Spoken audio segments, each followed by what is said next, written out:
فاتحہ۔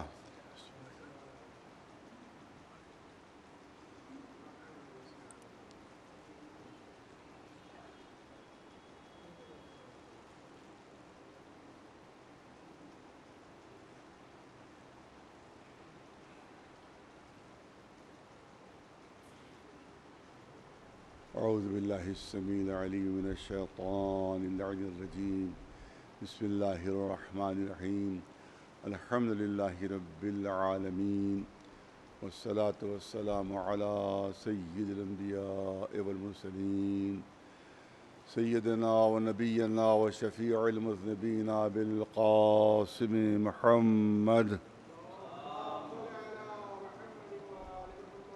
اہل بیتہ الطیبین الطاہرین المعصومین، اما بعد فقد قال اللہ سبحانہ تبارک و تعالی فی کتابہ المبین وہو اصدق القائلین، وجعلناہم ائمۃ یہدون بامرنا واوحینا الیہم فعل الخیرات واقام الصلاۃ وایتاء الزکوٰۃ وکانوا لنا عابدین۔ صلوات بھیجیں بر محمد۔ سلسلہ گفتگو کا یہ چھٹا مرحلہ ہے، اور آیہ کریمہ ایک بنیادی حیثیت رہتی ہے ہمارے مذہب، ہمارے عقیدے، ہمارے مسلک کے لحاظ سے۔ لیکن جیسا کہ میں نے ہر مجلس میں اختیار کیا ہے کہ چند جملے اعضائے اہل بیت علیہم السلام کے سلسلے میں عرض کر رہا ہوں۔ کل میں نے عرض کیا کہ 3 پتھر وہ جو حج میں ہوتے ہیں، اور اس کے بعد اس پر پتھر مارے جاتے ہیں، کنکریاں ماری جاتی ہیں، اور جب کعبے میں ہی مسلمان آتے ہیں تو ایک چوتھا پتھر ملتا ہے، اس کی تعظیم ہو رہی ہے، تکریم ہو رہی ہے، اس کو چومنے کی کوشش ہو رہی ہے۔ فرق کیا ہوا؟ فرق ہوا نسبت سے، فرق ہوا معنویت سے۔ تو یہی سب سے بڑی حقیقت ہے جس کو مسلمانوں کے پیش نظر رکھنا چاہیے۔ جو ہمارے تبرکات کے اوپر اعتراض کرتے ہیں، جو ہمارے تعزیوں پر اعتراض کرتے ہیں، علم پر اعتراض کرتے ہیں، تو دیکھیں کہ بہت سی پست چیزیں بھی، بے مرتبہ چیزیں بھی، وہ بھی اگر کسی بلند کی طرف منسوب ہو جائیں تو اس پست چیز میں بھی بلندی پیدا ہو جاتی ہے، اس معمولی چیز میں بھی بلندی اور مرتبہ پیدا ہو جاتا ہے۔ کوئی اس کا رتبہ نہیں، اس کا کوئی مرتبہ نہیں۔ خود قرآن مجید میں مثالیں موجود ہیں۔ ارے اونٹ کی کیا تعظیم و تکریم ہوگی، کسی بھیڑ کی کیا تعظیم و تکریم ہوگی، کسی بکری کی کیا تعظیم و تکریم ہوگی؟ نہیں۔ جب یہی بھیڑ اور بکری اور اونٹ یہ قربانی کے لیے لائے جانے لگے تب ان کی نسبت بدل گئی، اور اللہ نے ان کو شاعر الہی قرار دے دیا۔ بھرپور توجہ کہتے قرآن سے دلیل لائیے، قرآن سے دلیل لائیے۔ وَالْبُدْنَ جَعَلْنَاهَا لَكُمْ مِنْ شَعَائِرِ اللَّهِ، وَالْبُدْنَ جَعَلْنَاهَا لَكُمْ مِنْ شَعَائِرِ اللَّهِ، ہم نے قربانی کے اونٹوں کو تمہارے لیے اللہ کی نشانی قرار دے دیا ہے۔ قرآن ہے، حدیث نہیں ہے۔ تو اونٹ جو ہے وہ شاعر الہی قرار پا گئے۔ وَمَن يُعَظِّمْ شَعَائِرَ اللَّهِ فَإِنَّهَا مِن تَقْوَى الْقُلُوبِ۔ دوسری آیت میں یہ ہے کہ تم یہ شاعر الہی کی تعظیم کرو، یہ تقوی کی نشانی ہے۔ تو اب آپ کہیں کہ بھئی اونٹ میں کون سا تعظیم تکریم، لیکن جب وہ منسوب ہو گیا ایک بلند شخصیت کی طرف تو اسی میں تعظیم و تکریم پیدا ہو گئی۔ صرف یہی نہیں بلکہ گوسفند کے گلے میں جو رسی بندھی ہوتی ہے جو قربانی کے لیے لے جایا جاتا ہے، کہا اس رسی کی بھی تعظیم کرو۔ ایک صلوات بھیجو۔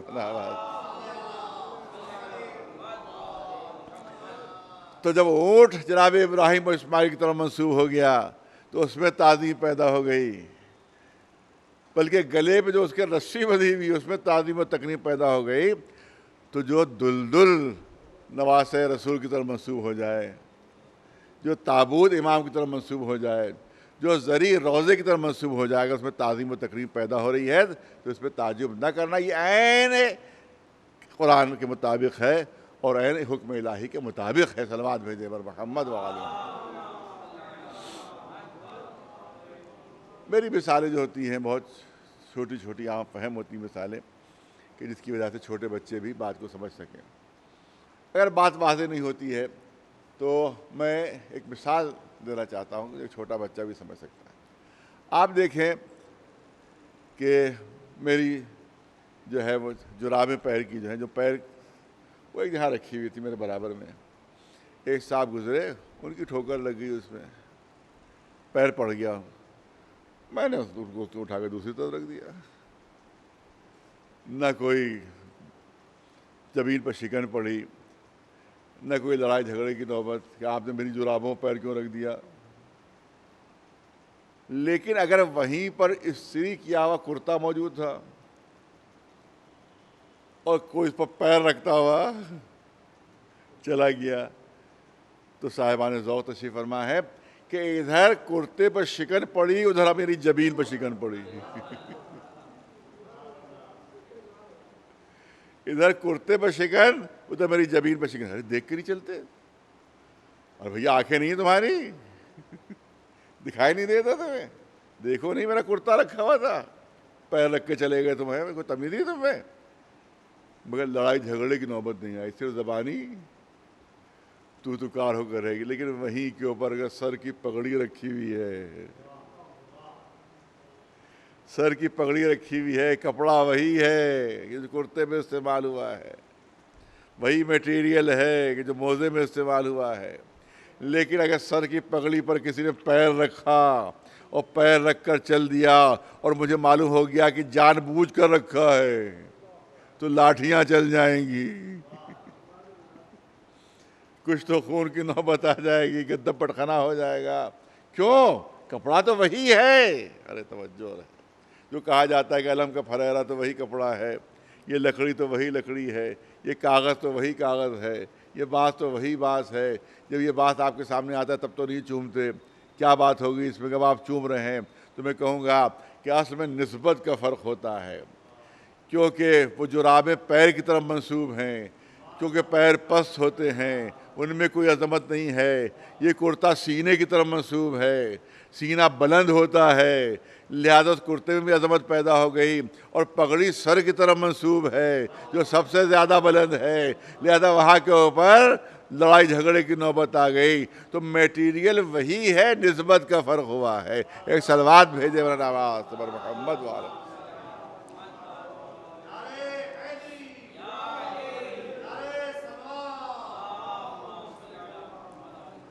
دوسری مثال پیش کر دوں، مسلمانوں کے سامنے بہت مثال ہے کہ ایک گھر ہم نے بنایا، اس پہ ہم نے میٹیریل لگایا جو لگتا ہے سیمنٹ ہے، اینٹیں ہیں، پتھر ہے، اس سے ایک گھر ہم نے بنا دیا۔ اب وہ گھر ہم نے کہا کہ یہ میرا گھر ہے، یہ میرا گھر ہے۔ کوئی عظمت پیدا ہوئی، کوئی تعظیم، کوئی تکریم، کوئی احتیاط، کوئی احترام، کچھ نہیں، کیونکہ میں نے کہا میرا گھر ہے، میرا گھر ہے۔ لیکن اگر اسی میٹیریل سے جس سے میرا گھر بنا ہے، اسی مسالے سے کہ جس سے میرا گھر بنا ہے، اینٹیں بھی وہی ہیں کہ جس سے میرا گھر بنا ہے، ہو سکتا ہے معمار بھی وہی ہو سکتا ہے مزدور بھی وہی ہو، ایک دوسرا گھر تیار ہوا۔ توجہ ہے، مسالہ وہی ہے جو میرے گھر میں استعمال ہوا ہے، اینٹیں وہی ہیں جو میرے گھر میں استعمال ہوئی ہیں، تمام چیزیں وہی ہیں جو میرے گھر میں استعمال ہوئی ہیں۔ ہو سکتا ہے معمار اور بننا بھی وہی ہو سکتا ہے مزدور بھی وہی ہو، دوسرا گھر تیار ہوا، ہم نے کہا یہ اللہ کا گھر ہے، ہم نے کہا یہ مسجد ہے، ادھر نسبت بدلی، ادھر احکام بدلے۔ ایک صلوات بھیجے مولانا آواز۔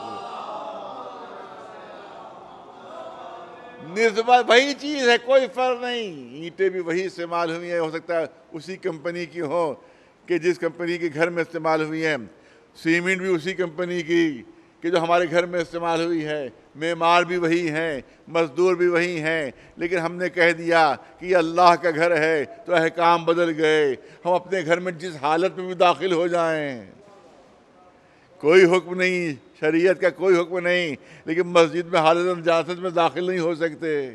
اب حکم ہو گیا، گھر میں جوتے پر چپلیں پہن کے اندر چلے گئے، کوئی بے احترامی نہیں ہوئی، لیکن جو اللہ کا گھر ہے تو جوتے چپلیں باہر اتار کر اندر آئیے، اس کا احترام فرض ہے۔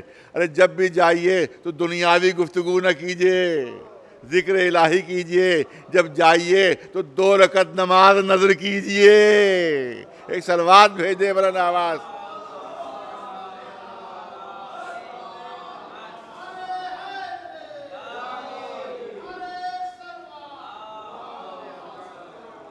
اس میں سو نہیں سکتے مسجد میں، سونا منع، سوائے مسافروں کو چھوڑ کر سونا منع ہے اس کے اندر۔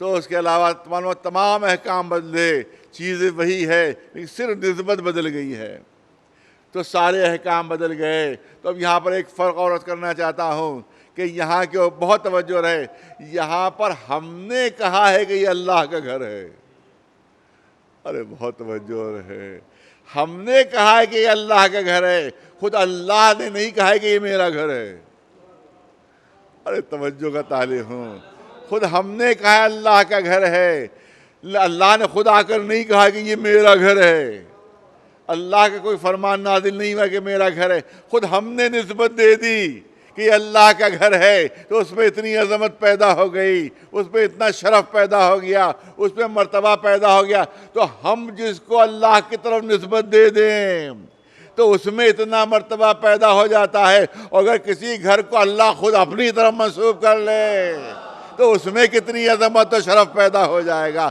صلوات بھیجے بلند آواز سے بر محمد و آل محمد۔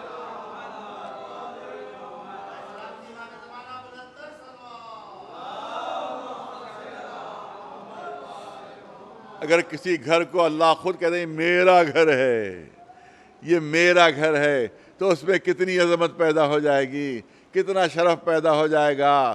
ارے کعبے میں جو پتھر استعمال ہو رہے ہیں وہ وہی پتھر ہیں جو عام عرب کے گھروں میں استعمال ہوتے تھے، وہی تمام چیزیں استعمال ہو رہی ہیں، حجر اسود کو چھوڑ کر باقی سارے پتھر تو وہی ہے کہ جو عرب میں استعمال ہوا کرتے تھے، وہی پتھر ہے۔ اور آپ دیکھیں، لیکن انہی پتھروں سے جب ایک مکان تیار ہوا اور اللہ نے کہا یہ میرا گھر ہے، وہ میرا گھر ہے، تو نبی بھی اس طرف سر جھکا رہا ہے، رسول بھی ادھر سر جھکا رہا ہے، امام بھی اس طرف سر جھکا رہے، پوری دنیا کا سر اس کی طرف جھک گیا کیونکہ اللہ نے خود منسوب کر لیا۔ ایک صلوات بھیجے بلند آواز۔ بس یہاں پر ایک فرق اور پیش کر کے اس پہلو کو مکمل کرنا چاہتا ہوں۔ آپ دیکھیں کہ خود کعبے میں اپنی کوئی عظمت نہیں ہے، کوئی خود اپنا ذاتی شرف نہیں ہے، ان پتھروں میں کوئی اپنا ذاتی شرف نہیں ہے۔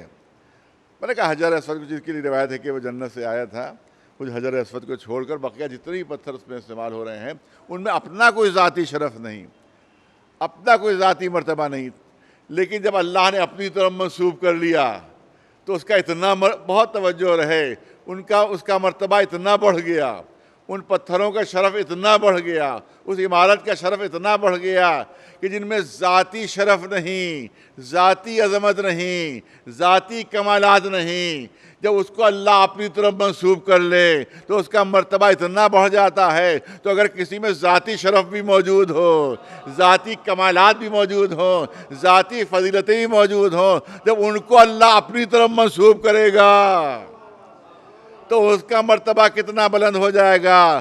ارے کعبے میں ذاتی شرف نہیں تھا، اللہ نے اپنی طرف منسوب کر لیا، لیکن رسول میں ذاتی شرف بھی موجود ہے، ارے توجہ رہے، ذاتی شرف بھی موجود ہے، ذاتی کمالات بھی موجود ہے۔ جب اللہ نے ان کو اپنی طرف منسوب کر کے کہا کہ میں اپنے بندے کو لے کر جا رہا ہوں تو رسول ہی کو معراج مل جاتی ہے۔ ایک صلوات بھیجے بلند آواز۔ کعبہ زمین ہی پر رہ جاتا ہے، رسول اللہ قاب قوسین ادنیٰ کی منزلوں پر پہنچ جاتے ہیں. اور بس آخری جملہ نظر کرنا چاہتا ہوں، ہاں کعبے میں اپنا ذاتی شرف نہیں ہے، ذاتی فضیلت نہیں ہے، صرف اللہ نے اپنی طرف منسوب کر لیا ہے، تو اس میں اتنی عظمت، اتنا شرف، اتنا مرتبہ پیدا ہو گیا. لیکن علی میں ذاتی شرف بھی موجود ہے، ذاتی کمالات بھی موجود ہیں، ذاتی فضیلت بھی موجود ہیں. جب ان کو اپنی طرف منسوب کر کے نفس اللہ نے کہا تو اسی کعبے کو ان کا سچا خانہ بنا دیا گیا. ایک صلوات بھیجے بلند آواز پر محمد، ایک صلوات بلند آواز سے محمد و آل محمد. تو اب یہ نہ دیکھو، جب کہا جاتا ہے صاحب مذاق اڑایا جاتا ہے، تو مذاق کو اڑانے کے لیے اسلام میں تمام چیزیں مل جائیں گی تمہیں، کہ جو منسوب ہے مگر ذاتی شرف کے بغیر بلند شخص کی طرف جب منسوب ہوئی تو اس میں عظمت پیدا ہو گئی، شرف پیدا ہو گیا، مرتبہ پیدا ہو گیا. تو اب یہ تو دیکھو کہ تعزیہ منسوب کس کی طرف ہے. یہ نہ دیکھو کہ کاغذ ہے، یہ نہ دیکھو کہ بانس کی تیلیاں ہیں، یہ دیکھو منسوب کس کی طرف ہے. یہ نہ دیکھو کہ علم میں صرف علم کو جو پھریرا ہے اس پہ صرف کپڑا ہے، یہ دیکھو منسوب کس کی طرف ہے. یہ نہ دیکھو کہ دلدل اور گھوڑا ہے، یہ دیکھو کہ منسوب کس کی طرف ہے. اگر معمولی چیز بھی بلند کی طرف منسوب ہو جاتی ہے تو اس معمولی شے میں بھی بلندی اور عظمت پیدا ہو جاتی ہے. صلوات بھیجے بر محمد و آل محمد. اب میں چاہتا ہوں کہ اس بنیادی موضوع کو جو میں نے انتخاب کیا، اگر بڑا مشکل موضوع ہے اور 73 فرقے جو بنے ہیں وہ اسی موضوع کی بنیاد پر بن گئے ہیں، کہ وہ ہے امامت، وہ ہے نیابت، وہ ہے خلافت. کہ یہاں کے اوپر ایک عام تصور 73 فرقوں میں 72 فرقوں کا نظریہ یہ ہے کہ اللہ نے خود منتخب نہیں کیا، رسول نے خود منتخب نہیں کیا، بلکہ امت منتخب نہ کرنا دلیل بنا، دلیل نہیں ہے. دیکھیے عجیب چیز ہے، میں چاہتا ہوں کہ بات پہنچ جائے، ہمارے مسلمان بھائیوں تک یہ بات پہنچ جائے. عجیب دلیل ہے، عجیب و غریب دلیل ہے. نہ اللہ نے منتخب فرمایا، نہ کوئی اعلان ہوا اللہ کی طرف سے، نہ رسول اللہ کی طرف سے کوئی اعلان ہوا، کسی کو منتخب نہیں کیا. کیونکہ منتخب نہیں کیا اللہ نے، منتخب نہیں کیا رسول اللہ نے، اور امام کی ضرورت بہت تھی. توجہ رہے، دلیل دیکھیے، دلیل یہی دلیل، اس کے علاوہ کوئی دلیل نہیں ہے. نہ اللہ نے منتخب کیا، کوئی اعلان ہوا اللہ کی طرف سے، نہ رسول اللہ نے منتخب کیا، کوئی اعلان ہوا رسول کی طرف سے. نہ اللہ کی طرف سے اعلان، نہ رسول کی طرف سے اعلان، لیکن ضرورت بہت تھی. تو اعلان نہ ہونا اس بات کی دلیل بن گیا کہ ہمیں اختیار دے دیا، ہمیں اختیار دے دیا کہ ہم خود منتخب کریں. تو اب سوال یہاں پر ہوتا ہے کہ ضرورت کا احساس مسلمانوں کو ہوا کہ کوئی امام ہونا چاہیے، کوئی رہبر ہونا چاہیے، کوئی نائب ہونا چاہیے. لیکن معاذ اللہ اس کا احساس نہ اللہ کو ہو سکا، نہ اس کا احساس رسول اللہ کو ہو سکا. تو بتاؤ زیادہ سمجھدار کون نکلا؟ ایک صلوات بھیجے واللہ. معاذ اللہ امت کی سمجھ میں آ گیا کہ بڑی ضرورت ہے، نہ معاذ اللہ سمجھ سکا کہ بڑی ضرورت ہے، نہ رسول اللہ کی معاذ اللہ سمجھ میں آیا کہ بہت ضرورت ہے. امت سمجھ گئی کہ بہت ضرورت ہے، لہذا رسول اللہ کے دفن و کفن میں شریک نہ ہو کر انتخاب ہوا ہے. ایک صلوات بھیجے بلند آواز پر محمد. اور یہ بات میں کبھی آج سے 10-12 سال پہلے امام باڑے میں کبھی پڑھ چکا ہوں. تو ابن حجر اسقلانی اور وہ اپنی کتاب میں تحریر فرماتے ہیں، نہیں جلال الدین سیوطی اپنی کتاب میں تحریر فرماتے ہیں، اس کا کتاب کا نام ہے صواعق محرقہ.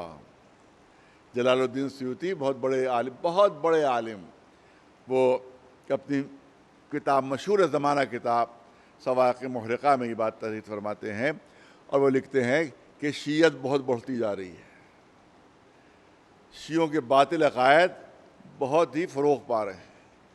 لہذا میں چاہتا ہوں کہ ایسی کتاب لکھ دوں کہ جو شیعہ عقائد پر بجلی بن کر گرے اور سارے عقائد شیعوں کے جل کر راکھ ہو جائیں.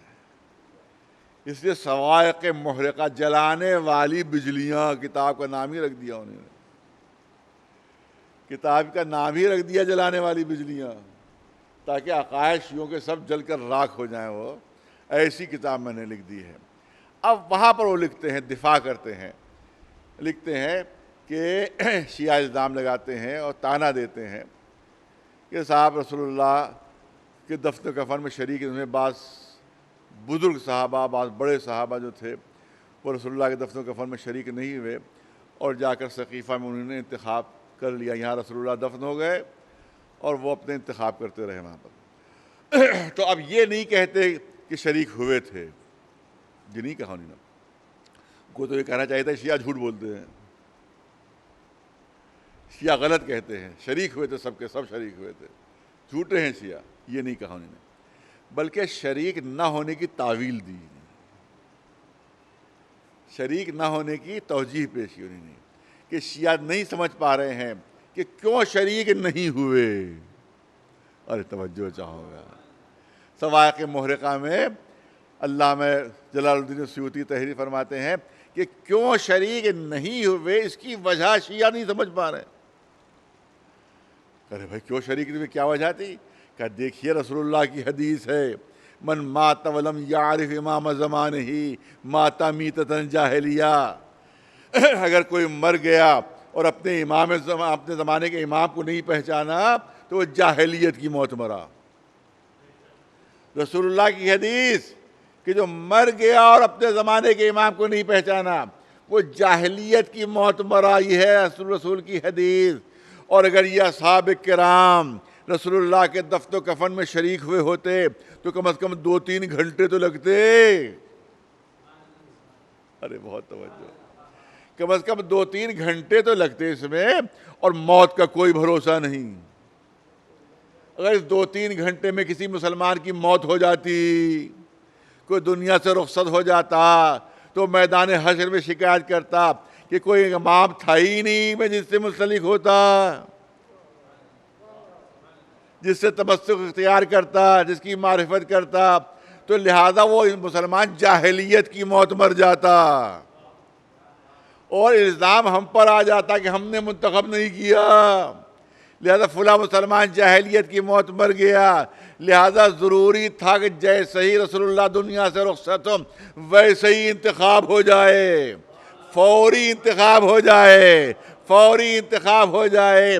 لہذا مجبوری کے تحت، اسی مجبوری کے تحت بہت سے بزرگ اصحاب وہ دفن و کفن رسالت میں شریک نہیں ہو سکے، کیونکہ رسول اللہ کی حدیث تھی کہ اگر کوئی مر جائے اور اپنے زمانے کے امام کو نہ پہچانے تو وہ جاہلیت کی موت مرا. لہذا ضروری تھا کہ فوراً انتخاب ہو جائے، اس لیے وہ شریک نہیں ہو سکے. تو چلیے ہم نے آپ کے عذر کو مان لیا، آپ کی تعویل کو مان لیا، آپ کی توجیہ کو مان لیا کہ اگر 2-3 گھنٹے سوچ کے مصروف ہو جاتے یہاں پر، اس زمانے میں کوئی مر جاتا، اس دوران میں کوئی مر جاتا تو جاہلیت کی موت مر جاتا. لہذا رسول کے دفن و کفن کو چھوڑ کر انتخاب میں شریک ہوئے تو کم از کم آپ کی تعویل کو مان لیا، مگر کم از کم یہ بات تو ثابت ہو گئی کہ زمانہ 2 گھنٹے کے لیے بھی بغیر امام کے نہیں رہ سکتا. یہ بات تو آپ نے ثابت ہی کر دی کہ زمانہ 2 گھنٹے کے لیے بھی بغیر امام کے نہیں رہ سکتا. لہذا دفن و کفن چھوڑ کر انتخاب میں شریک ہو گئے. تو مجھے بتائیے کہ جب 2 گھنٹے کے لیے زمانہ بغیر امام کے نہیں رہ سکتا تو اب جو صدیوں پر صدیاں گزر رہی ہیں، بتاؤ زمانے کا امام کون ہے؟ ایک صلوات بھیج دے مولانا آواز. تو 72 فرقے جواب نہیں دے سکتے، جواب ایک ہی فرقہ دے سکتا ہے کہ جس کا امام زمانہ موجود ہے. ایک صلوات بھیج دیں بلند آواز.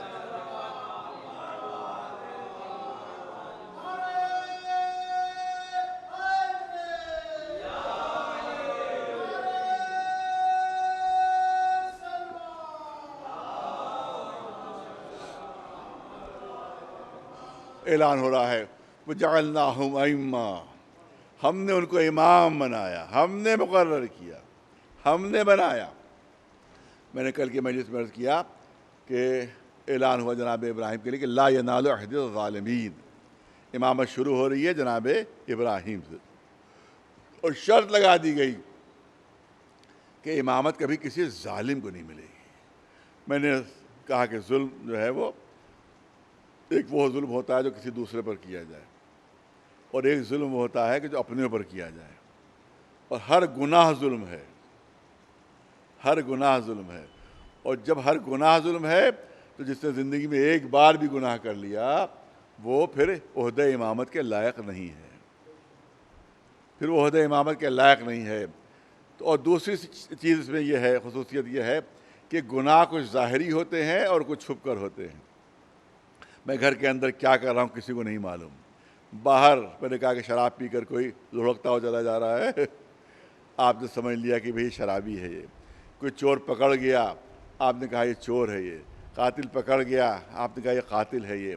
لیکن اگر گھر میں چھپ کر کوئی پی رہا ہے, باہر والوں کو خبر نہیں, تو باہر والوں کو خبر نہیں مگر اللہ کو خبر ہے, اللہ کو معلوم ہے. تو ہماری نگاہوں میں وہ پاک و صاف ہے, ہماری نگاہوں میں اچھا ہے, مگر اللہ کی نگاہوں میں گناہ گار ہے. جب گناہ گار ہوا تو ظالم ہوا, اور اللہ نے کہا کسی ظالم کو عہدہ امامت نہیں ملے گا. تو ہم ظاہری گناہ دیکھ سکتے ہیں, چھپ کر گناہ نہیں دیکھ سکتے ہیں, اور اللہ وہ ہے جو چھپے ہوئے گناہوں کا بھی گواہ ہے.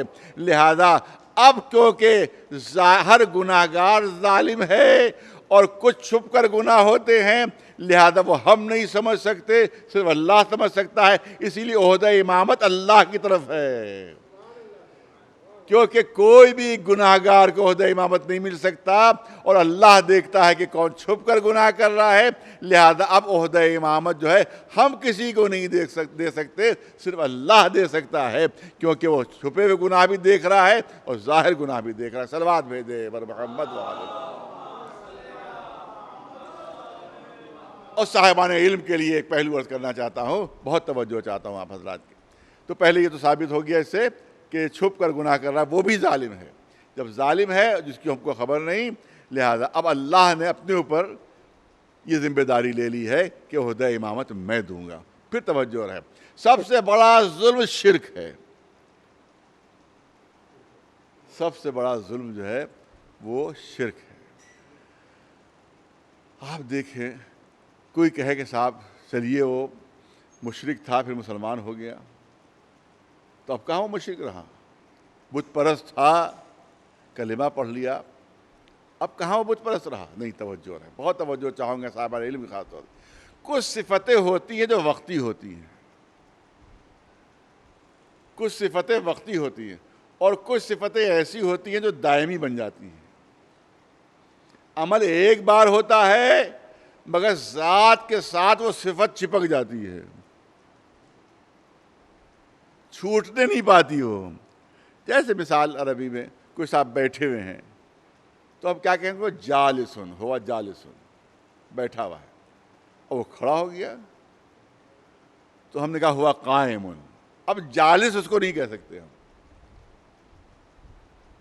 کیونکہ اب وہ کھڑا ہوا ہے. کھڑا ہوا ہے, ہم نے کہا ہوا قائمن. اب چلنے لگا وہ, تو ہم نے کہا ہوا ماشن, وہ چل رہا ہے. اور اس کو ہوا قائمن نہیں کہہ سکتے. یہ وہ صفتیں ہیں جو وقتی ہوتی ہیں, جو بدلتی رہتی ہیں. کبھی بیٹھا ہوا ہے تو جالس ہے, کھڑا ہوا ہے تو قائم ہے, چل رہا ہے تو ماشی ہے, وہ چل رہا ہے. تو یہ صفتیں ہیں جو بدلتی رہتی ہیں, ذات کے ساتھ منسلک نہیں ہو جاتی. لیکن کچھ صفتیں ایسی ہوتی ہیں کہ اگر ایک بار بھی انجام دے دیا تو زندگی بھر وہ صفت چھوٹتی نہیں ہے, وہ چپک جاتی ہے ذات کے ساتھ. کسی نے ایک بار چوری کی, سزا بھی ہو گئی, واپس بھی آ گیا جیل سے, لیکن جب بھی آئے گا وہ چور آ رہا ہے. ارے بھیا ایک بار چوری کی تھی 20 سال پہلے,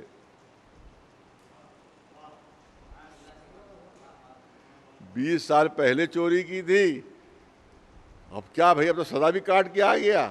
لیکن جب آئے گا محفل میں چیمی گوئیاں ہوں گی, چور آ رہا ہے. اب کہاں چور ہے وہ, کہ نہیں ایک بار اگر انجام دے دیا تب زندگی بھر وہ چور ہی کہا جائے گا، زندگی بھر وہ چور ہی کہا جائے گا۔ پہلے تو تلوار سے قتل ہوتا تھا، نیزوں سے قتل ہوتا تھا، اب کس طرح سے ہوتا ہے؟ ہاتھ میں پستول ہے، ہلکا سا ٹریگر دبایا، 1 سیکنڈ کے 1000ویں حصے میں گولی نکلی، سامنے والے کے سینے پر پڑی، وہ قتل ہو گیا۔ یہ کتنی دیر کے لیے قاتل ہے؟ 1 سیکنڈ کے لیے۔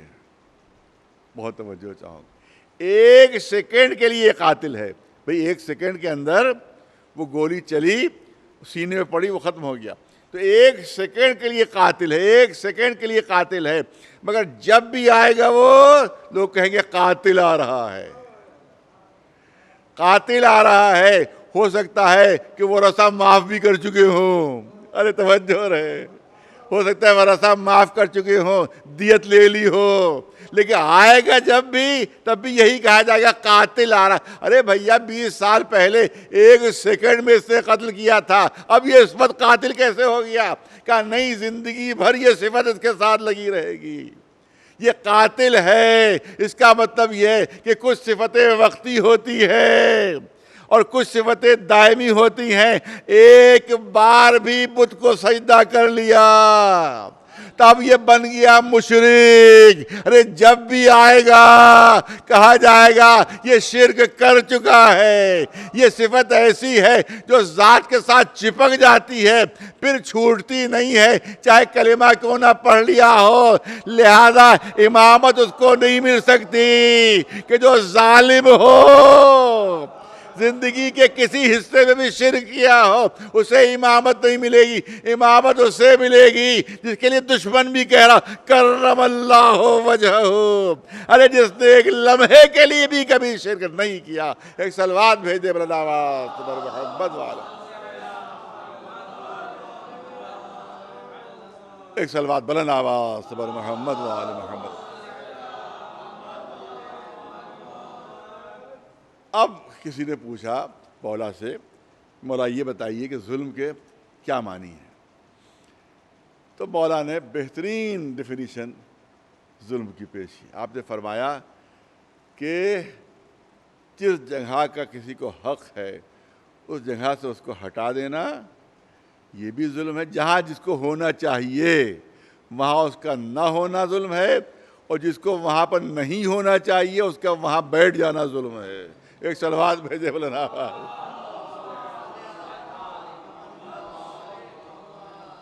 اب اس کی بھی سادہ مثالیں موجود ہیں۔ چپلیں کاہے کے لیے ہیں؟ پیروں کے لیے۔ پگڑی کاہے کے لیے ہے؟ سر کے لیے۔ اگر معاملہ الٹ جائے، پیروں کی چپلیں سر پر آ جائے اور سر کی پگڑی پیر میں، تو یہی ظلم ہے، اسی کو ظلم کہا جاتا ہے۔ ایسے ہی کام کرنے والا ظالم کہلائے گا۔ نہیں، ایک اور مثال دے دوں، آپ دیکھیں کہ ظاہر ہے کہ خیال رکھنا ہے ممبر کا، لہذا کہ محبوب کی زلفوں کے لیے بڑی پوری غزلیں کہی گئی ہیں، اس کی زلفوں کی تعریف میں، اور کوئی کہہ رہا ہے کہ صاحب اس میں ہم تو پھانسی پہ لٹک جائیں گے ان زلفوں میں، اور کبھی کوئی کچھ کہہ رہا ہے شاعر، کبھی کچھ کہہ رہا ہے، کبھی زلفوں کی اتنی تعریف، بالوں کی اتنی تعریف کہ صاحب جان دیے دے رہے ہیں محبوب کے بالوں کے لیے، محبوب کے بالوں کے لیے جان دینے پہ تیار ہے۔ مگر یہی بال اگر سالن میں نکل آئے ہیں،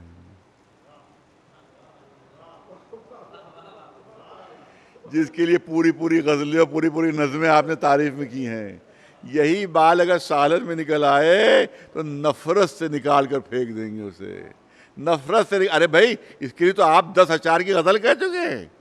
کہا یہ اس وقت تعریف کے قابل تھا جب اپنی جگہ پر تھا، اپنی جگہ بدلی اب مذمت کے لائق ہو گیا۔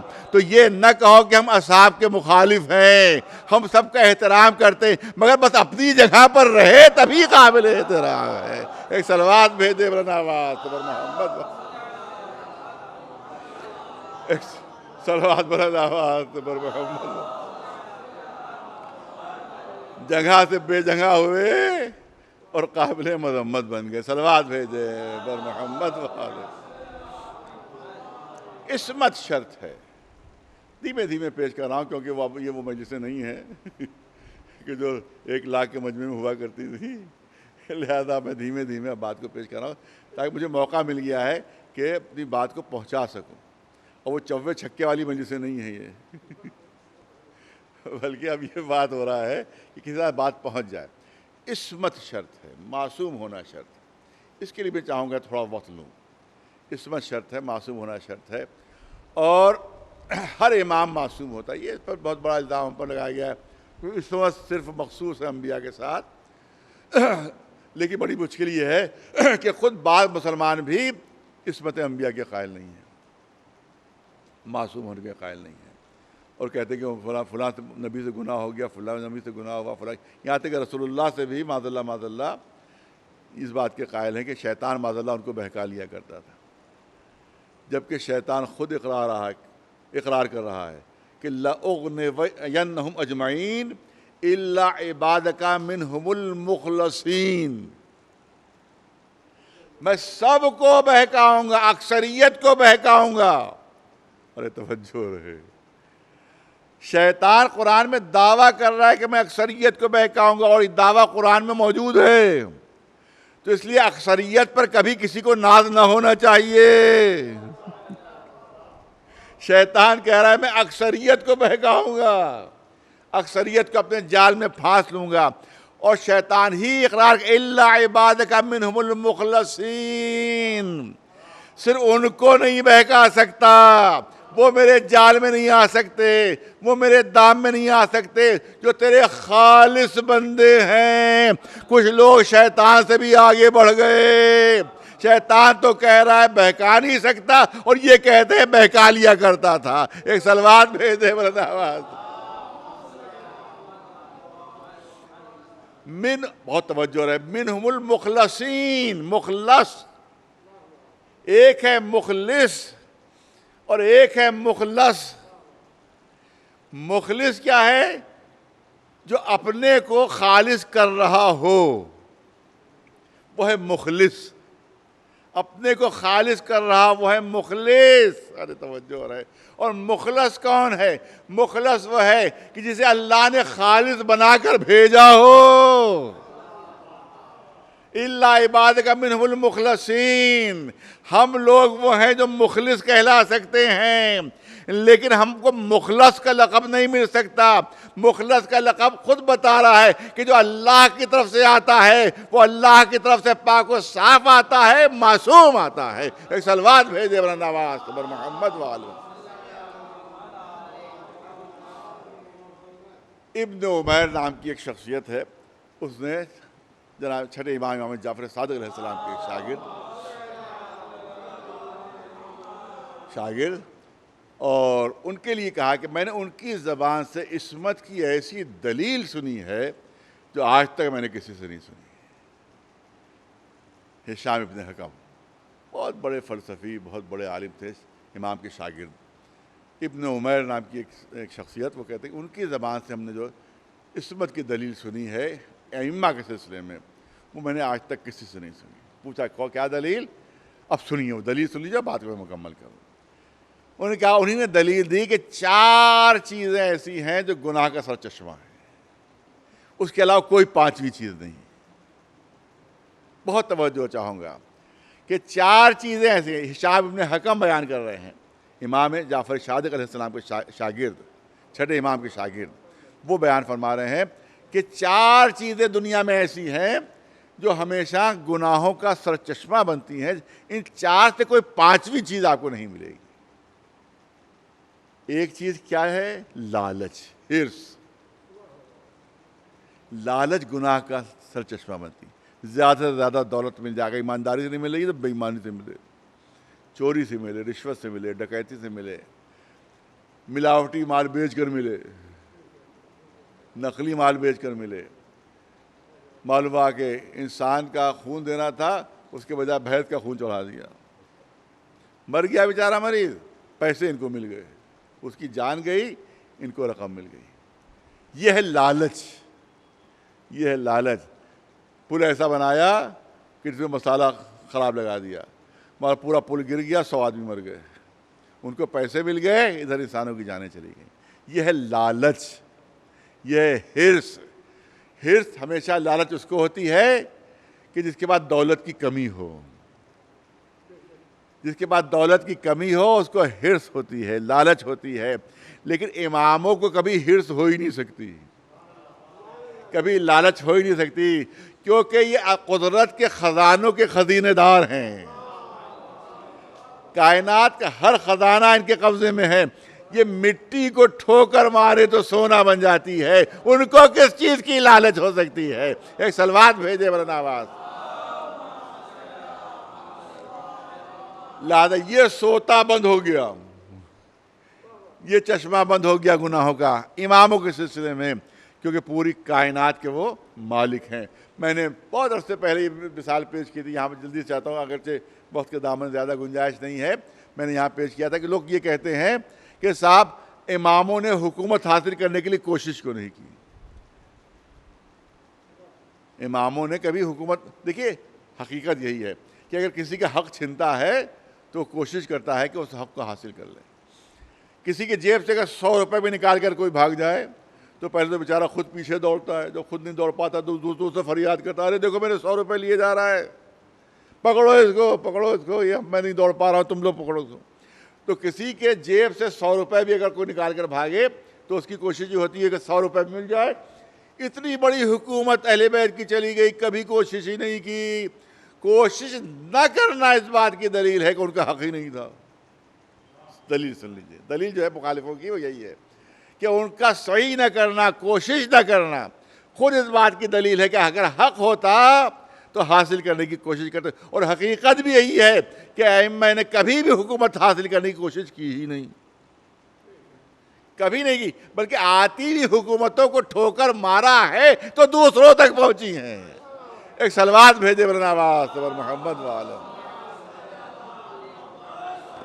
تو اس بات کو دلیل بنایا جاتا ہے کہ صاحب اگر حق ہوتا ان کا، آپ کہتے ہیں حق تھا ان کا، حق تھا ان کا، ارے حق ہوتا تو کبھی تو کوشش کرتے حاصل کرنے کی۔ آپ اپنا حق حاصل نہیں کرتے ہیں، لاٹھی ڈنڈوں سے حاصل کر لیتے ہیں، عدالت کے ذریعے سے حاصل کرتے ہیں، سفارشوں کے ذریعے حاصل کرتے ہیں، آپ کوشش کرتے ہیں کہ آپ کا مال آپ کو واپس مل جائے، لیکن انہوں نے کبھی کوئی کوشش نہیں کی۔ تو اس کی میں نے مثال دی تھی، آج سے کئی برس پہلے کی بات ہے، میں یہاں پہ مثال دینا چاہتا ہوں کیونکہ یہ مجلسیں جو ہیں وہ پوری عالم میں نشر ہو رہی ہیں، لہذا میں چاہتا ہوں کہ یہ مثال پہنچے پوری دنیا تک۔ آپ دیکھیں کہ اب میں لکھنؤ شہر کی مثال دینا چاہتا ہوں، ہر بڑے شہر میں مثال مل جائے گی کہ یہاں سب سے مہنگا جو بازار ہے وہ حضرت گنج ہے، سب سے مہنگا بازار حضرت گنج۔ درخواست میں جائیے گا وہ چیز 100 روپے میں ملے گی، وہی چیز آپ ابن عماد میں جائیے گا تو 200 میں ملے گی، وہی چیز آپ حضرت گنج میں خریدیں گے تو 400 میں ملے گی۔ اب خریدنے والا سمجھ رہا ہے کہ اگر میں درخواست سے خریدوں گا تو یہی چیز 100 روپے میں ملے گی، معلوم ہے اسے، لیکن کیونکہ حضرت گنج سے خریدنا اسٹیٹس سمبل ہے، ارے میں حضرت گنج سے لے کر آیا ہوں، تو اب معلوم آپ رو پڑ رہا ہے کہ حضرت گنج سے لے کر آئے، بڑا دولت مند ہے، یہ تو بڑا سرمایہ دار ہے، جبکہ خریدنے والے کو بھی معلوم ہے کہ یہی نخاس سے اگر خریدیں گے تو 100 روپے میں کل کہیں صاحب نخاسی مال ہے، بے عزتی ہو جائے گی، لہذا وہ حضرت گنج سے خرید رہا ہے۔ تو اب تصور کیجئے کہ کوئی بہت بڑے سیٹھ ہیں، بہت بڑے دولت مند ہیں، ایک انتہائی قیمتی کار سے وہ اترے حضرت گنج میں، انتہائی قیمتی کئی کروڑ کی وہ کار تھی، اس سے حضرت گنج میں اترے، جیب سے انہوں نے بٹوا نکالا، اور اب تو خیر وہ مثال بدل گئی، میں نے پہلی مثال دی تھی، نوٹ بندی سے پہلے کی مثال تھی، میں نے اس وقت کہا تھا کہ 1000 کا نوٹ انہوں نے اپنے بٹوے سے نکالا تو اب 1000 کا نوٹ ہی ختم ہو گیا ہے، لہذا وہ مثال بدلنا پڑے گی کہ فرض کیے اب 2000 کا نوٹ انہوں نے اپنے بٹوے سے نکالا، انہوں نے اتفاق سے ایک 98 بھی اس پہ پڑی ہوئی تھی بٹوے میں، جب 2000 کا نوٹ انہوں نے نکالا کہ اپنے نوکر کو دینے کے لیے جاؤ اور سامنے دکان سے فلاں چیز خرید لاؤ، تو اتفاق سے اس بٹوے میں ایک 98 بھی تھی، جب 2000 کا نوٹ نکالا تو وہ 98 اتفاق سے بٹوے سے نکلی، سڑک پر گری اور سامنے لڑکتی ہوئی نالے میں چلی گئی۔ اب مجھے اتنا بتا دیجئے کہ جو اتنا بڑا سیٹھ ہو، اتنا بڑا دولت مند ہو، خود اس کا بٹوا بتا رہا ہو کہ اس میں کتنے نوٹ بھرے ہوئے ہیں، کروڑوں کی گاڑی سے نیچے اترا ہو، پتہ نہیں کتنا تجوری میں بھرا ہوا ہے، پتہ نہیں کتنا بینک بیلنس اس کا ہے، اگر ایک اٹھنی اس کے بٹوے سے گر کر نالی میں چلی گئی تو کیا وہ دوڑ کر آگے جائے گا اور جا کر اسے نالی میں ڈھونڈے گا کہاں گئی اٹھنی؟ نہیں، وہ تو پلٹ کر بھی نہیں دیکھے گا کہ کدھر گئی. ارے توجہ رہے، وہ پلٹ کر بھی نہیں دیکھا کہ کدھر گئی، کیونکہ اس کی نگاہ میں اس اٹھنی کی کوئی اہمیت ہی نہیں ہے، کیونکہ اس کے خزانے تو پہلے سے بھرے ہوئے ہیں. وہ پلٹ کر نہیں دیکھا کدھر گئی. تو جن کے خزانے پہلے سے بھرے ہوئے وہ پلٹ پر کر کے بھی نہیں دیکھیں گے کہ وہ اٹھنی کدھر جا رہی ہے. اب جملے پر توجہ رہے، لیکن اگر کسی کے پاس صرف وہی ایک اٹھنی ہے، کسی کی پونجی وہی کل ایک اٹھنی ہے، تو وہ تو ڈھونڈے گا کہ کدھر گئی. بس یوں ہی سمجھ لو کہ جن کی حکومت پوری کائنات پر قائم ہے، اگر کوئی چھوٹی سی حکومت لے جا رہا ہے تو انہوں نے پلٹ کر بھی نہیں دیکھا کہ کون لے گیا. ایک صلوات بھیج دے بلند آواز سے بر محمد والا. پوری، اور یہ مبالغہ نہیں، حقیقت ہے کہ پوری کائنات کے اوپر اللہ نے ان کی حکومت قائم کر دی ہے.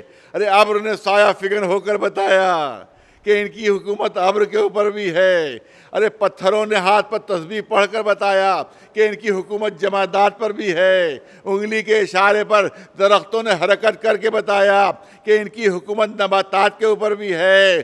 اور ہاتھ کے دھوون نے پانی بن کر اور مسلے کے پانی کے اوپر بچ کر بتایا کہ ان کی حکومت پانی کے اوپر بھی ہے. ایک صلوات بھیجے بلند آواز سے بر محمد وآل محمد. ایک صلوات بلند آواز سے بر محمد وآل محمد. توجہ چاروں آخری جملے سلسلے کے. میں نے کہا کہ جس کی حکومت پوری کائنات پر ہو وہ ایک چھوٹی سی حکومت کی کیا حقیقت سمجھے گا. وہ دو تین مثالیں پیش کر دوں. ارے جس کے قبضے میں پورا سمندر ہو وہ ایک قطرے کی کیا حقیقت سمجھے گا، اور جس کے قبضے پورا صحرا ہو وہ ایک ذرے کی کیا حیثیت سمجھے گا، اور جس کی ٹھوکر سے مٹی سونا بن رہی ہو وہ دنیا کے خزانوں کی کیا اہمیت سمجھے گا. پوری توجہ رہے.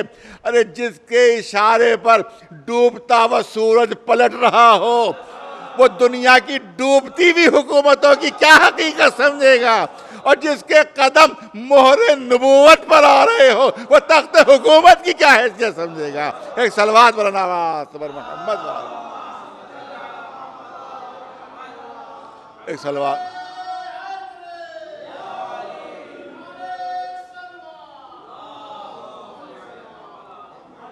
حقیقت یہی ہے کہ اللہ نے ان کو پوری کائنات پر حکومت دی ہے. یہ حاکم کائنات ہیں، ان کے اشاروں پر پوری کائنات چلتی ہے. لیکن کبھی کبھی جب امتحان کا موقع ہوتا ہے تو انہی اختیارات کو یہ استعمال نہیں کرتے. آپ دیکھیں کہ اگر ممکن تھا کہ کوئی علی کی گلی میں رسی باندھ سکے، امکان پذیر تھا، لوگ کہتے اتنا بہادر، اتنا بہادر، اتنا شجاع، اور آپ کہتے گلے میں رسی. نہیں، بہادر و شجاع تھے، لیکن شجاعت کہتے ہی اس کو ہیں کہ جو اللہ کے حکم کی تابع ہو، جو حکم الہی کے تابع ہو. خیبر اکھاڑنا بھی اللہ کے حکم کے تحت تھا، اور گلے میں رسی بندھوا لینا بھی یہ بھی اللہ کے حکم کے تحت تھا. یہی کے اوپر ایک روایت موجود ہے جو کرنا چاہتا ہوں کہ جس وقت مولا علی گلے میں رسی بندھی ہوئی تھی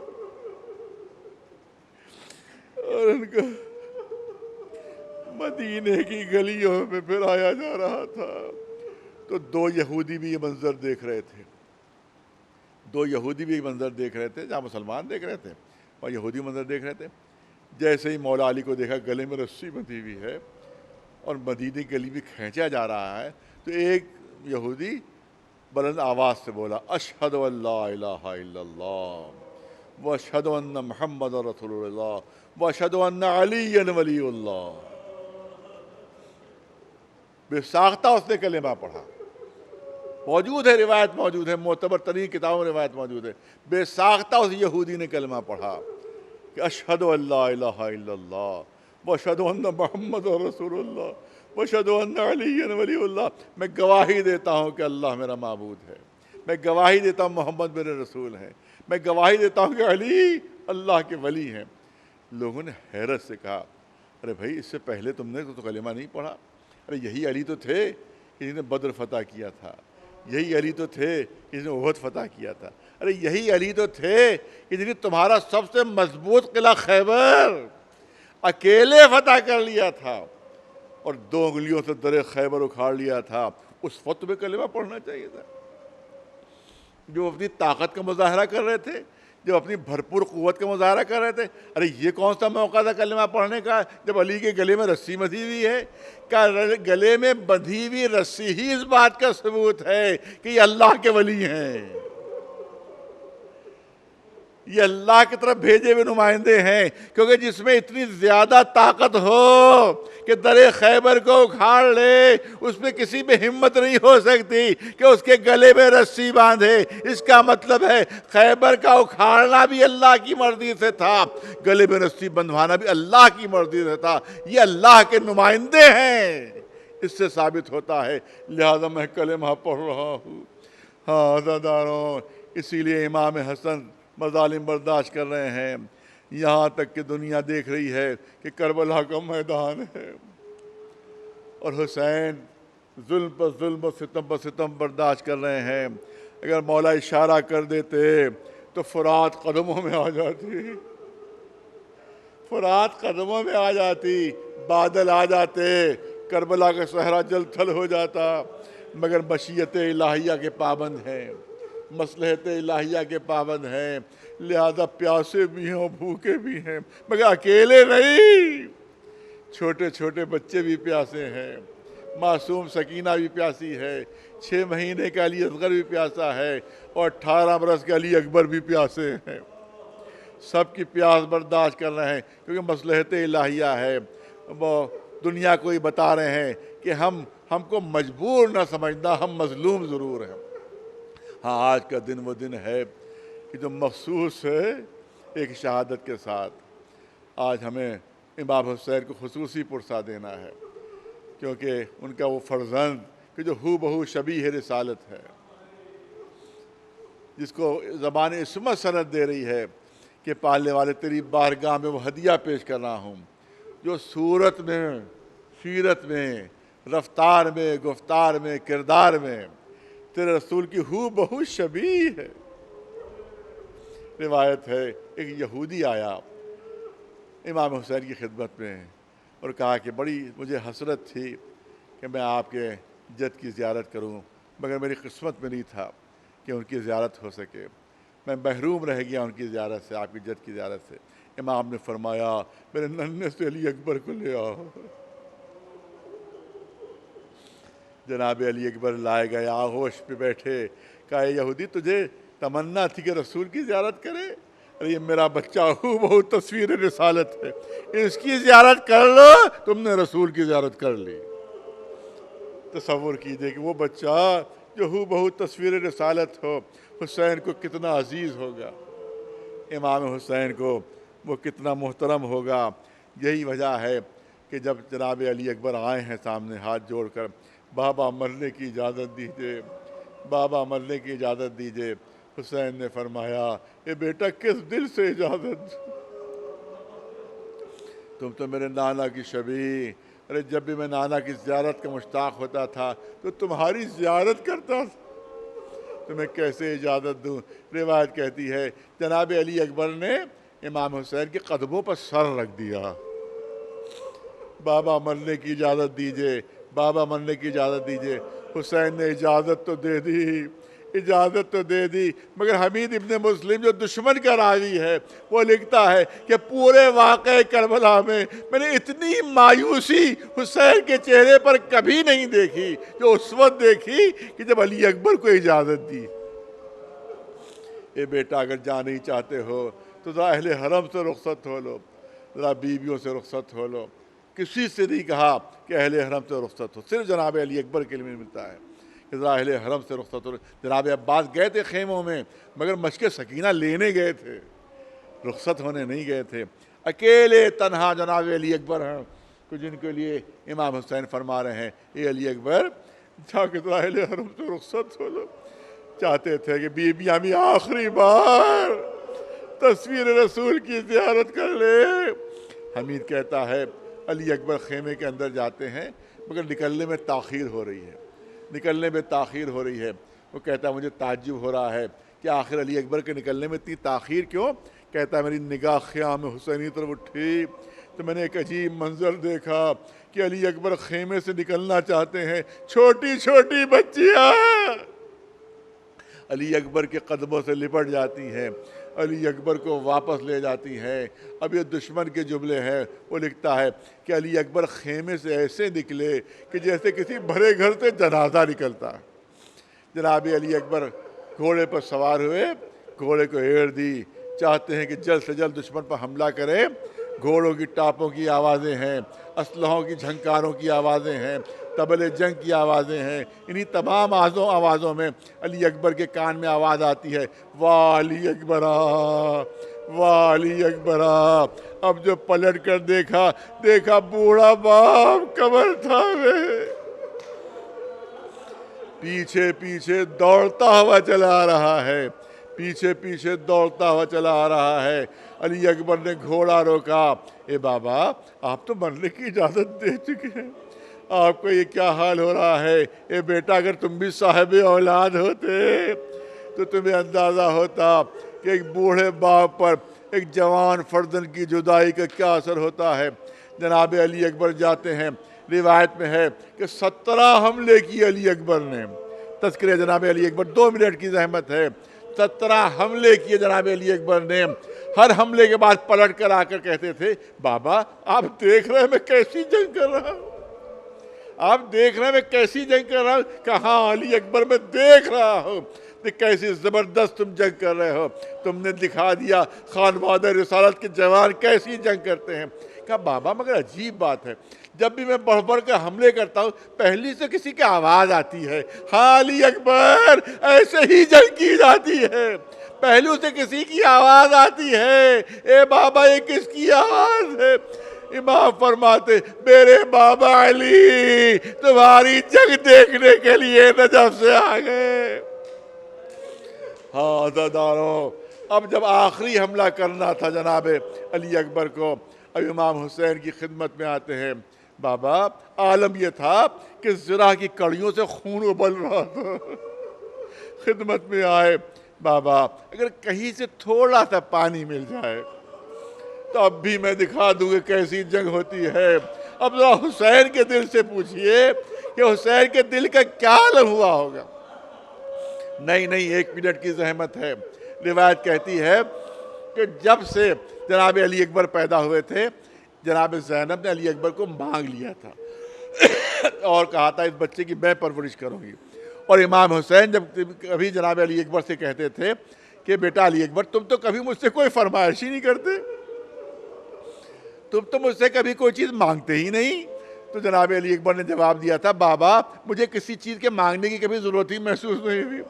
میری پھوپھی کی نگاہیں میرے چہرے پر رہتی ہے, وہ میرے چہرے سے سمجھ جاتی ہے کہ مجھے کس بات کی ضرورت ہے, وہ چیز فراہم ہو جاتی ہے. اس کا مطلب یہ ہے کہ باپ کی حیثیت سے حسین کی تمنا تھی کہ علی اکبر کچھ مانگے. پہلی مرتبہ علی اکبر کچھ مانگ رہے ہیں, وہ بھی پانی جیسی معمولی چیز. اب تصور کرو حسین کے دل کا کیا حال ہوا ہوگا. اور بس آخری جملے عزاداروں, شاید کسی پر یہ گزری ہو, شاید کسی پر سننے والوں میں اور دیکھنے والوں میں شاید کبھی یہ کسی پر گزری ہو کہ اگر بیٹا اولاد بیمار ہو, بالکل ڈاکٹروں نے جواب دے دیا ہو, معلوم ہو کہ بس چند لمحوں کا مہمان ہے یہ, اسی عالم میں وہ بچہ کسی بات کی فرمائش کر دے. اس عالم میں جب ڈاکٹر جواب دے چکے ہیں, جب ماں باپ کو معلوم ہے کہ بس یہ زیادہ دیر زندہ نہیں رہے گا, اس عالم میں وہ بچہ کوئی فرمائش کر دے تو ماں باپ اپنے کو بیچ کر وہ فرمائش پوری کریں گے. اور اگر وہ فرمائش پوری نہ ہو تو زندگی بھر دل پر داغ رہے گا کہ آخری وقت بچے نے فرمائش کی، ہم پوری نہ کر سکے۔ حسین سمجھ رہے اب جو علی اکبر جائیں گے تو زندہ واپس نہیں آئیں گے۔ اس وقت علی اکبر فرمائش کر رہے ہیں بابا کہیں سے تھوڑا پانی مل جائے۔ اب تصور کرو حسین کے دل کا کیا حال ہوا ہوگا۔ تھوڑی دیر بعد کانوں میں آواز آئی، اے بابا علی اکبر کا سلام آخر قبول کیجئے۔ حسین لڑکھڑاتے قدموں سے زمین پر بیٹھے علی اکبر کے قریب پہنچے، دیکھا علی اکبر ایڑیاں رگڑ رہے ہیں۔ اے بیٹا کیا اذیت ہے، اے بیٹا کیا تکلیف ہے؟ بابا کوئی اذیت نہیں، بابا کوئی تکلیف نہیں۔ ارے اگر اذیت نہیں تو اتنا تڑپ کیوں رہے ہو؟ اگر اذیت نہیں تو اتنا بے چین کیوں ہو؟ اتنے تڑپ کیوں رہے ہو؟ ارے جو اذیت ہو بتا دو، جو تکلیف ہو بتا دو۔ جب حسین نے بہت اصرار کیا تو علی اکبر نے اب کہا کہ بابا آپ کا اصرار ہے تو سنیے کہ جب قاتل نے سینے پر برچھی ماری تو برچھی سینے کو توڑ کر اندر اتر گئی، جب واپس کھینچی تو برچھی کی یعنی ٹوٹ کر سینے کے اندر رہ گئی ہے۔ اے بابا اگر ہو سکے تو یہ برچھی کی یعنی نکال دیجئے، کیونکہ بڑی تکلیف اور بڑی اذیت ہے۔ حسین نے آستینیں پلٹی، یا علی کہہ کر برچھی کے یعنی پر ہاتھ رکھا، برچھی کے یعنی پر ہاتھ رکھا۔ بس آخری جملے سنیے، برچھی کے یعنی پر ہاتھ رکھا، برچھی کے یعنی پر ہاتھ رکھا تو برچھی کی یعنی ہلی، برچھی کی علی ہلی تو کلیجہ علی اکبر ہلنے لگا، کلیجہ علی اکبر ہلا تو جسم علی اکبر لرزنے لگا۔ حمید کہتا خیمے کا پردہ اٹھا، ایک بلند و بالا قد کی بیوی سیاہ چادر اوڑھے ہوئے واہ علی اکبرا، واہ علی اکبرا کہتی ہوئی آئیں اور اپنے کو علی اکبر پر گرا دیا۔ حمید کہتا ہے کہ یہ حسین کی بہن زینب ہیں، بس آخری جملے عزاداروں، حسین کی بہن زینب ہیں جو آئی تھی اور علی اکبر کی لاش پر اپنے کو گرا دیا تھا۔ حمید کہتا ہے واقعہ کربلا میں صرف 2 بار زینب خیمے سے باہر نکلی ہیں۔ ایک تو وہی وقت تھا جب علی اکبر شہید ہوئے، اپنے کو لاش علی اکبر پر گرا دیا، اور دوسرا وقت وہ تھا کہ جب زمین کربلا ہل رہی تھی، فرات کا پانی نیزوں چھل رہا تھا، کوئی منادی آواز دے رہا تھا اللہ کو تل حسین بے کربلا، اللہ زبیر حسین بے کربلا۔ وہ کہتا ہے میں نے پھر دیکھا وہی بی بی پھر خیمے سے باہر نکلی، واہ حسینہ واہ حسینہ کہتی ہوئی، مگر کہتا عجیب بات ہے جب علی اکبر کے لیے نکلی تھی تو کالی چادر اوڑھے ہوئے تھی، مگر جب حسین کے لیے نکلی تو سرخ رنگ کی چادر اوڑھے ہوئے۔ حمید کہتا ہے مجھے سمجھ میں نہیں آ رہا ہے کہ بہن بھائی کی لاش پر جا رہی ہے سرخ رنگ کی چادر اوڑھے ہوئے۔ جب یہی بات چوتھے امام سے کہی گئی، انہوں نے سر پیٹ کر کہا ارے یہ سرخ رنگ نہیں تھا، یہ علی اکبر کے سینے کا خون تھا کہ جس سے پوری سیاہ چادر سرخ رنگ میں تبدیل ہو گئی تھی۔ سَيَعْلَمُ الَّذِينَ ظَلَمُوا أَيَّ مُنقَلَبٍ يَنقَلِبُونَ أَلَا لَعْنَةُ اللَّهِ عَلَى الْقَوْمِ الظَّالِمِينَ۔